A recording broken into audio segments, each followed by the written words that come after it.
Dear classes, आज से हम लोग बिजनेस स्टडीज पढ़ेंगे। आज से मतलब एक चैप्टर बिजनेस स्टडीज का पढ़ेंगे और फिर से हम वापस अकाउंट्स की तरफ जाएंगे।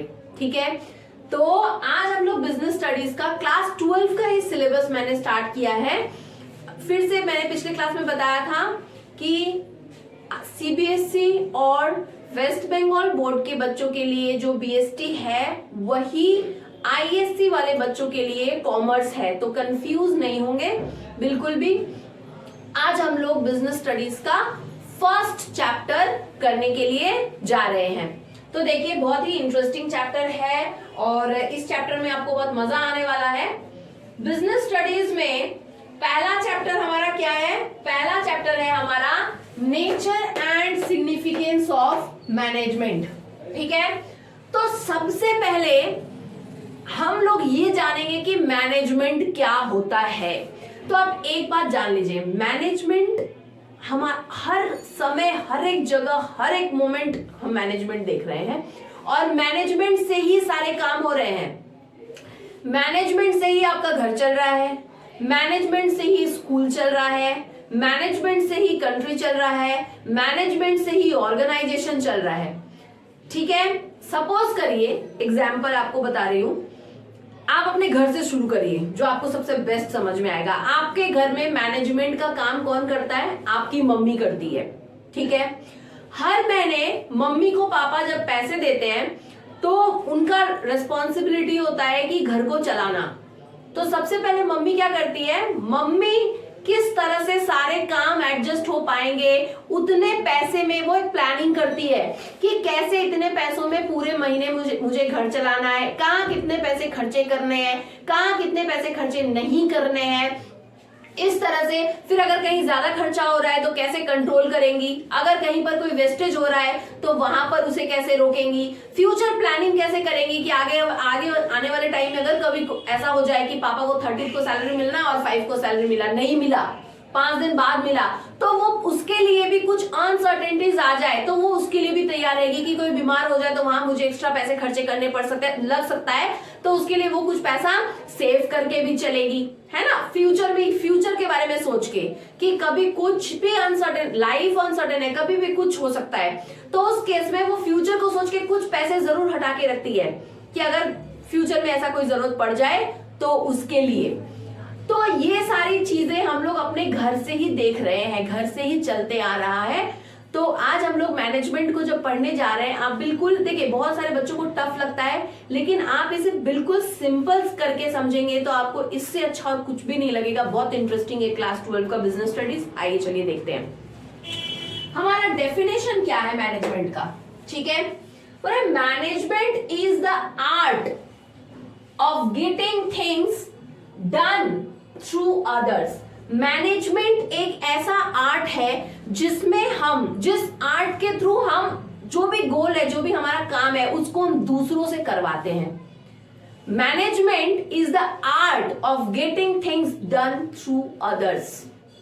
मान लीजिए, सपोज करिए, अगर आपके स्कूल के अंदर में किसी एक पर्सन को मैनेजमेंट का काम दिया जाए, मान लीजिए आपके प्रिंसिपल, सपोज करिए प्रिंसिपल के हाथ में पूरा मैनेजमेंट सिस्टम चल रहा है, तो प्रिंसिपल सर का काम यहाँ पे हो जाता है ये देखना कि किस तरह से मेरे स्कूल के अंदर में सारे के सारे बच्चों का क्लासेस ठीक से हो रहा है, मैक्सिमम बच्चे एडमिशन ले रहे हैं, जो बच्चों को जो सिलेबस पढ़ाना है, जिन जिन टीचर को कैसे हम काम डिवाइड करेंगे। आपके क्लास में होता है ना, कोई इंग्लिश पढ़ाते हैं, कोई कॉमर्स पढ़ाते हैं, कोई बीएसटी पढ़ाते हैं, तो कैसे हम काम को डिवाइड करेंगे कि हमारा काम अच्छे से हो, कैसे हम प्लानिंग करेंगे कि प्रॉपर टाइम में हमारा काम कंप्लीट हो। फिर उसके बाद स्कूल को रन करने के लिए पैसे चाहिए, कहां से हम कैसे फंड अरेंज करेंगे, उन फंड को हम कहां पे यूटिलाइज करेंगे, कब किस समय कौन सा फंक्शंस ऑर्गेनाइज करना है, कब किस समय एग्जाम ऑर्गेनाइज करना है।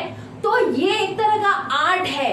कोई हो सकता है कि कोई इसी काम को बहुत अच्छे से कर पाता है और कभी कोई इस काम को अच्छे से नहीं कर पाता है। तो जिस स्कूल का मैनेजमेंट अच्छा है, अच्छे के हाथ में पकड़ है, वो स्कूल बहुत जल्दी ग्रोथ करता है, क्योंकि उन्हें पता है वो क्या कर रहे हैं। उनके अंडर में जितने लोग हैं, वो उनका एक स्कूल का एक ऑब्जेक्टिव होगा कि हमें हर साल ऐसा रिजल्ट देना है, ऐसा रिजल्ट करवाना है बच्चों से, ये हो गया स्कूल का ऑब्जेक्टिव। हर साल इतने बच्चों का एडमिशन होना चाहिए, ये हो गया स्कूल का ऑब्जेक्टिव। उस ऑब्जेक्टिव को प्रिंसिपल खुद पूरा नहीं कर सकते हैं, उसके लिए उन्हें टीम चाहिए, है ना। वो टीम कौन है? स्कूल के सारे स्टाफ, स्कूल के सारे टीचर्स, हर तरह के स्टाफ और सारे टीचर्स।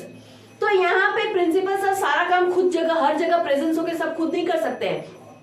वो क्या करते हैं, आप उन स्कूल के गोल को पूरा करने के लिए वो उन सब काम को दूसरों से करवाते हैं ताकि हमारा जो गोल है वो अचीव हो सके, है ना। मैंने स्कूल का एग्जांपल इसलिए दिया तो आप बेटर समझे। और जिस स्कूल के मैनेजमेंट ठीक नहीं है, प्रिंसिपल सही नहीं है, मैनेजमेंट अथॉरिटी सही नहीं है, वो स्कूल आप देखेंगे उनका ज्यादा नेम फेम नहीं हो पाता है, बच्चे अच्छा रिजल्ट नहीं करते हैं, ज्यादा आगे तक नहीं जा पाता है। तो मैनेजमेंट हर एक जगह अच्छा होना चाहिए, चाहे हमारा घर हो, स्कूल हो, ऑफिस हो, हर एक जगह। और मैनेजमेंट करना एक आर्ट है, अलग अलग पर्सन भी अलग अलग तरह से हो सकता है। कोई बहुत अच्छा मैनेजमेंट कर सकता है, कोई बहुत खराब किसी का मैनेजमेंट हो सकता है, किसी का मिडिल लेवल का हो सकता है। तो मैनेजमेंट एक आर्ट है जिसमें हम दूसरों से काम को, हमारे ऑर्गेनाइजेशन का गोल एक होगा, वो एक अकेला आदमी उसको अचीव नहीं कर सकता है, उसके लिए उसको पूरे टीम की जरूरत पड़ती है। तो उस गोल को अचीव करने के लिए दूसरों से हम काम को कैसे करवाएंगे कि हम अपने गोल को अचीव कर सके, वो हुआ मैनेजमेंट। अब देखिए,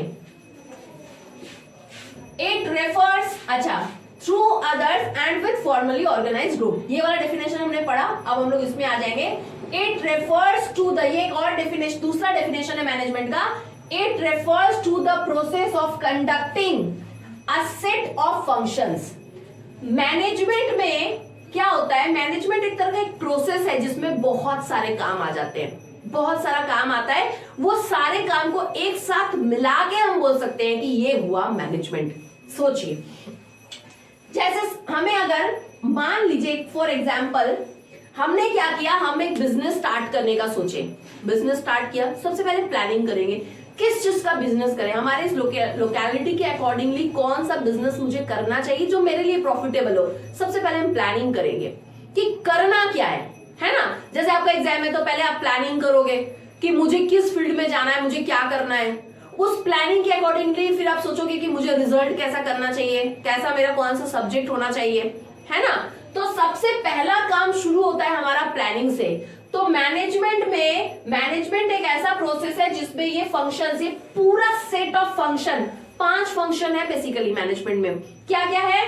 planning, organising, staffing, directing and controlling. इसमें से एक भी फंक्शन के बिना मैनेजमेंट नहीं हो सकता।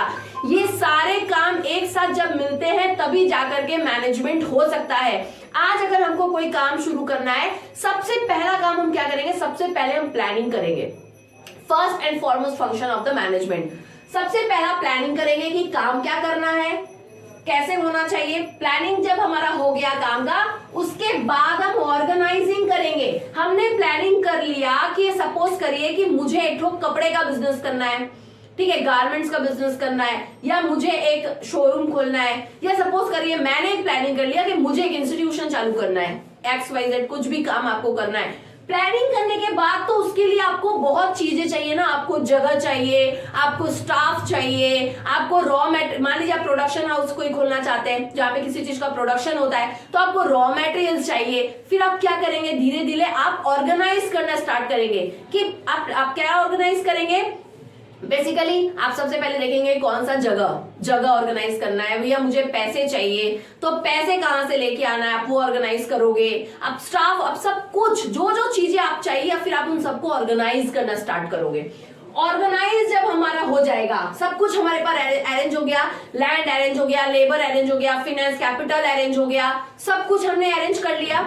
उसके बाद हम क्या करेंगे, उसके बाद करेंगे हम स्टाफिंग। सामान हमने सब अरेंज कर लिया, जगह हमने अरेंज कर लिया, मशीनरी अरेंज कर लिया, लेकिन वहां काम कौन करेगा, उसके लिए हमें स्टाफ की जरूरत पड़ेगी। फिर हम सोचेंगे स्टाफ कैसे लेके आना है, कितने पोस्ट में कैसे किन किन लोगों को बैठाना है, उनके पास क्या स्पेशल क्वालिफिकेशन होना चाहिए, कैसे स्किल के स्टाफ हमें चाहिए, उसके अकॉर्डिंगली फिर हम स्टाफिंग करेंगे, रिक्रूटमेंट का काम चालू करेंगे।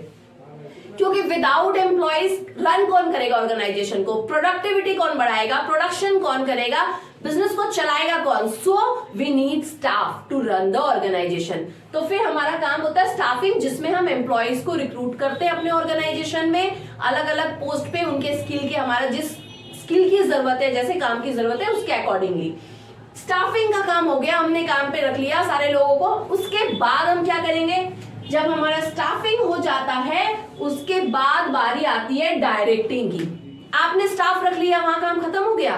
नहीं, उसके बाद हमें क्या करना पड़ता है, उनको इंस्ट्रक्शन देना पड़ता है कि तुम काम ऐसे करो ऐसे करो। उन्हें बताना पड़ता है कि उन्हें काम करना कैसे है, उनका टारगेट क्या है, कितने टाइम के अंदर में उनको काम पूरा करना है।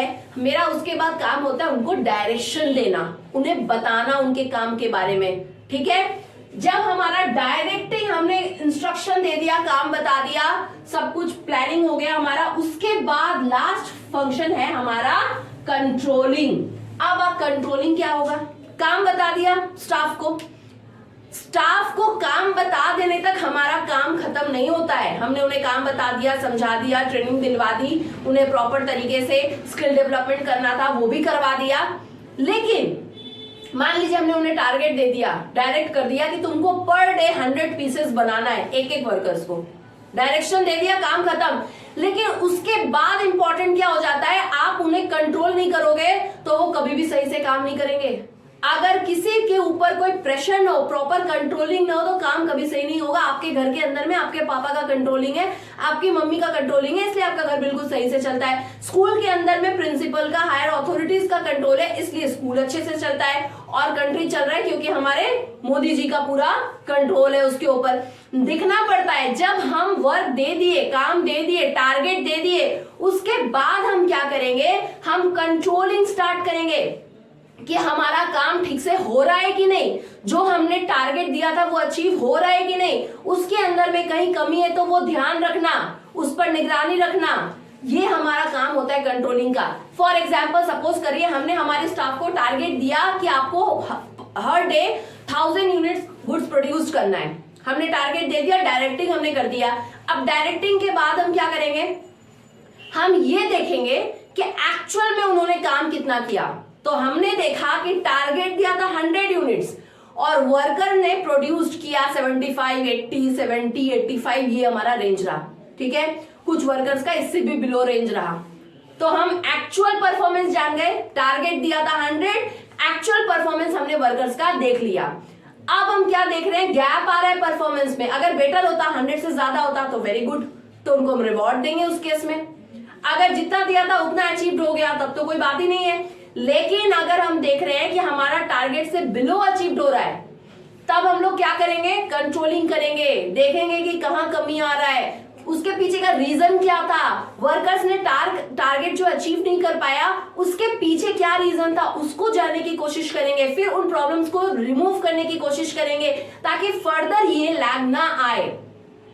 और याद रखेंगे, एक तो बात आपको मैं बता देती हूं, जो हम टारगेट देते हैं, ठीक है, और जो हमारे वर्कर्स लोग एक्चुअल परफॉर्मेंस करते हैं, इनके बीच में जो अंतर आता है, हमने टारगेट दिया था 100 यूनिट्स, वर्कर ने मान लीजिए बनाया 80 यूनिट्स, तो हमारे बीच में गैप कितना आ रहा है, 20 यूनिट्स का। इस 20 यूनिट्स को कहा जाता है डेविएशन। ठीक है, इसे हम कहते हैं डेविएशन। अगर हमारा डेविएशन आएगा, बिलो आ रहा है, कम आ रहा है परफॉर्मेंस, तो वहां पे हमें कंट्रोलिंग की जरूरत पड़ेगी।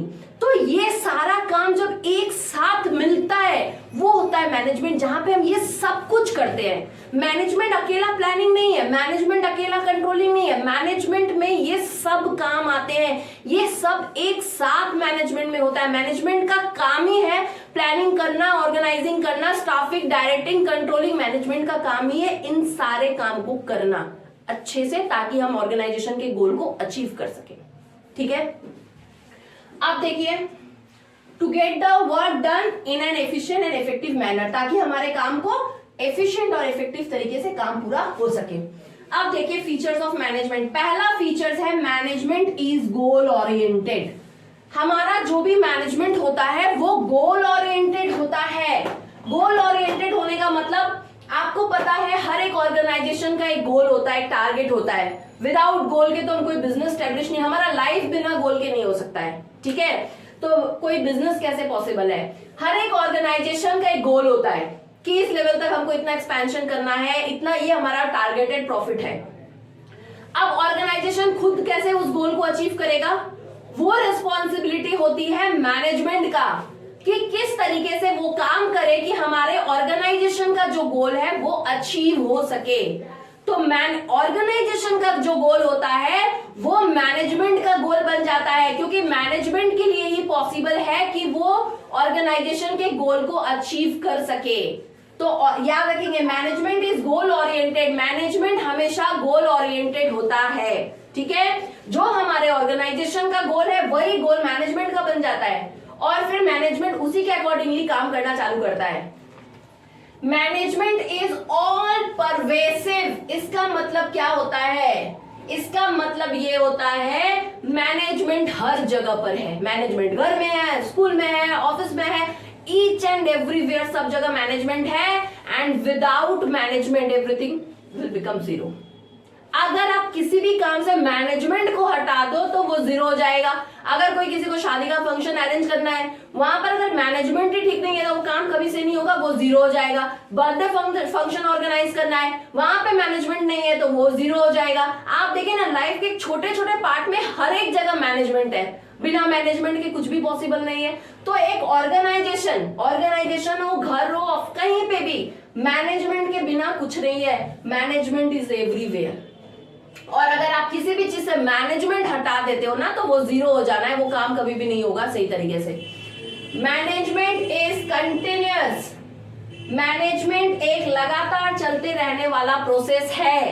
ऐसा नहीं है आज मैनेजमेंट कर रहे हैं कल बंद कर देंगे, मैनेजमेंट हो गया पूरा, नहीं। Management is a continuous process. जब तक हम ऑर्गेनाइजेशन चला रहे हैं, हर एक स्टेप पर, हर एक जगह हमको मैनेजमेंट की जरूरत पड़ी है।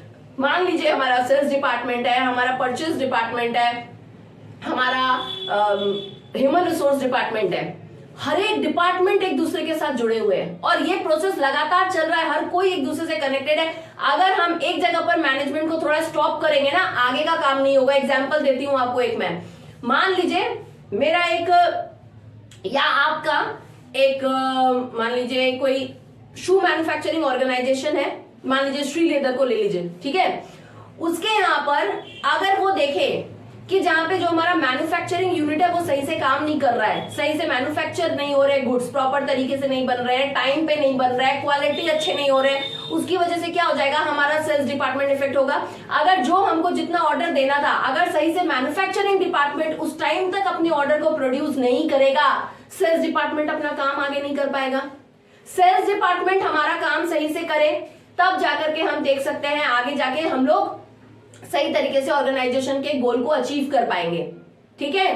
तो ऑर्गेनाइजेशन के गोल के लिए सबका जरूरी है, हमारा हर एक डिपार्टमेंट सही से काम करना चाहिए, तब जाकर के काम होगा। एक भी डिपार्टमेंट का अगर मैनेजमेंट गलत हो जाए, सही से मैनेजमेंट ना हो, तो आगे के डिपार्टमेंट कभी भी अपने काम को सक्सेसफुली, अपने गोल को अचीव नहीं कर सकते। क्योंकि याद रखेंगे, ऑर्गेनाइजेशन का जो गोल है वो किसी एक डिपार्टमेंट का नहीं होता है, पूरे डिपार्टमेंट मिलके जब काम करते हैं तब जाके ऑर्गेनाइजेशन के गोल अचीव करना पॉसिबल है, ठीक है। तो ये कंटिन्यूअस प्रोसेस है, कभी भी ये स्टॉप नहीं हो सकता है। Management never stop, it continuous, ठीक है, it is a continuous process.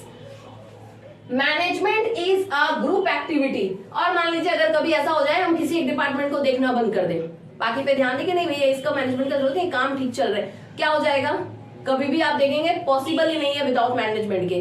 कब काम करना है, कैसे प्लानिंग होगा, कैसे ऑर्गेनाइज, सब कुछ अगर आप उस डिपार्टमेंट पे छोड़ दो कुछ समय के लिए तो वो बिल्कुल ही डिस्टर्ब हो जाएगा। और वो डिस्टर्ब होना मतलब आगे के बाकी सारे काम डिस्टर्ब होना, ठीक है। फिर आ जाओ, management is a group activity. Management एक ग्रुप एक्टिविटी है, इतनी देर से यही मैं आपको पढ़ा रही हूं, है ना। प्लानिंग डिपार्टमेंट है, ऑर्गेनाइजिंग, स्टाफिंग, डायरेक्टिंग, कंट्रोलिंग, ये ग्रुप एक्टिविटी है, ग्रुप मिलके करते हैं। कैसे बताती हूँ, आगे मैं पढ़ाऊंगी आपको लेवल्स ऑफ द मैनेजमेंट। जब हमारे मान लीजिए वर्कर्स हैं, ग्रुप एक्टिविटी है, ठीक है, वर्कर्स है, अगर हमारा वर्कर्स ग्रुप अच्छे से काम कर रहा है, पूरा 100% पोटेंशियलिटी दे रहा है, ठीक है, तभी जाकर के वो सामान क्या होगा, बनेगा सही तरीके से, टाइम पे बनेगा, क्वालिटी गुड्स प्रोड्यूस होगा। तो वहां पर अगर काम सही से होगा तब वो बारी आता है हमारा ऊपर के मैनेजमेंट का काम, जो परचेसेस डिपार्टमेंट में जो मैनेजर से अदर अदर डिपार्टमेंट्स में उनका काम आता है। तब जाकर के फिर उनका काम आता है कि वो कैसे पब्लिसिटी करेंगे, गुड्स को कैसे अच्छे से सेल करेंगे, कैसे उसको मार्केट तक पहुंचाएंगे, कैसे वो टाइम पे पहुंचेगा, किस समय पे हमारा गुड्स का डिलीवरी हो सके। ठीक है, फिर उसके बाद अगर वो अपना काम सही से करते हैं तब बारी आता है हमारा फिर टॉप लेवल मैनेजमेंट का। टॉप लेवल मैनेजमेंट का ये काम था कि मान लीजिए हमको फर्दर गुड्स और प्रोड्यूस करना है, हमको रॉ मटेरियल्स चाहिए, तो हमारे पास फाइनेंस कैसे आएगा, कैसे पैसे अरेंज होगा, कहां से हमको अगर नया कोई टेक्नोलॉजी मशीनरीज के लिए लेके आना है तो वो हम कौन से कंट्री से मंगवाएंगे, वो हम कहां से अरेंज करेंगे। फिर वो बारी आता है टॉप लेवल मैनेजमेंट का। मतलब हर एक मैनेजमेंट हर एक लेवल को सही से काम करना होगा। टॉप लेवल ने सही से मशीनरीज अवेलेबल नहीं कराया, टाइम पर रॉ मटेरियल्स नहीं अगर पहुंचाया तो क्या होगा, फिर मिडिल लेवल आप देखिए वर्कर सही से काम नहीं करेंगे, फिर वर्कर अगर सही से काम नहीं करेंगे तो फिर मिडिल लेवल वाले सही से काम नहीं कर पाए। मतलब हर एक का काम एक दूसरे के साथ जुड़ा हुआ है, कोई किसी से अलग नहीं है। तो ये ग्रुप एक्टिविटी है, मिल के ये हम लोग पॉसिबल है कि हम लोग ऑर्गेनाइजेशन के गोल को अचीव कर सकते हैं। Management is a dynamic function. Management एक डायनामिक फंक्शन है। मैनेजमेंट का काम टाइम टू टाइम हम देखेंगे चेंज होते रहता है। बिजनेस क्या डिपेंड करता है, इन्वायरमेंट के ऊपर में, पॉलिटिकल इन्वायरमेंट, सोशल इन्वायरमेंट, सब चीज के ऊपर में। तो अगर हम देख रहे हैं हमारा जब भी इन्वायरमेंटल चेंज या टेक्नोलॉजिकल इन्वायरमेंटल चेंजेस आता है तो बिजनेस को अपने तरीके को बदलना पड़ता है, काम करने के तरीकों को बदलना पड़ता है, पॉलिसीज को बदलना पड़ता है। तो मैनेजमेंट को भी उसी के अकॉर्डिंगली अपने काम करने के तरीके को, अपने प्रोसेस को, अपने प्लानिंग को, मैनेजमेंट को भी उसके अकॉर्डिंगली चेंज होना पड़ता है। तो मैनेजमेंट हम नहीं बोल सकते कि कभी वो एकदम स्टैटिक है, स्थिर, ऐसा नहीं होता है। Management is a dynamic process. ठीक है, तो ये रहा हमारा मैनेजमेंट का फीचर्स। एक बार रिवीजन करवा देती हूँ। मैनेजमेंट इज गोल ओरिएंटेड, हमेशा एक गोल के ऊपर में रहेगा। विदाउट गोल मैनेजमेंट का कोई मतलब नहीं है, और मैनेजमेंट के बिना गोल अचीव भी नहीं हो सकता है। ठीक है, मैनेजमेंट इज ऑल परवेसिव, ऐसा कोई जगह नहीं जहां मैनेजमेंट नहीं है, ये हर एक जगह है। मैनेजमेंट इज कंटिन्यूअस प्रोसेस, लगातार चलते रहने वाला प्रोसेस है। Management is a group activity, और management is a dynamic function.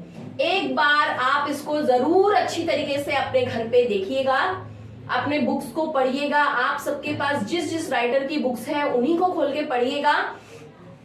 तो ऐसा मैं उम्मीद करती हूँ, एक्सपेक्ट कर रही हूँ कि किसी भी तरह की डिफिकल्टीज आपको नहीं आएगी।